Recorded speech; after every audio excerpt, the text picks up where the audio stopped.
Hi folks, welcome to another Kingdom Lifestyle. It's good to be with you again. And today I'd like to talk with you about learning to hear God's voice because He whispers more than He yells. In 1 Kings 19, 12 and 13, we have the account of Elijah hiding in the cave after he fled across the country in fear for his life when Jezebel threatened his life after he conquered the prophets of Baal for God. Now, Elijah was hiding in this cave, and God met him there and told him that he was going to pass by the cave and talk with him. Now, as he did this, as God passed by, a mighty wind came, and then an earthquake, and then a fire all came upon the mountain. But the scripture tells us God was not in any of it. God wasn't speaking.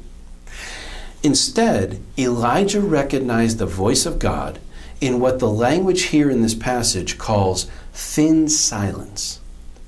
The point is that God does not speak in the midst of commotion.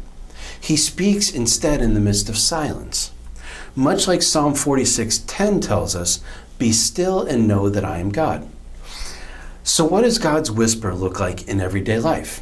Well, it's harder to hear God when we are too busy, when there's a lot of commotion going on. So He doesn't yell because it would add to the commotion. Instead, He doesn't speak within the various commotion of life. So we need to learn to hear His whispers in the midst of the commotion when it's going on, such as a one-on-one conversation with somebody and hearing and seeing the God moments in that conversation as there may be all kinds of other commotion going on around us. So I encourage you, be on the alert today for God's whispers as you go live Jesus today.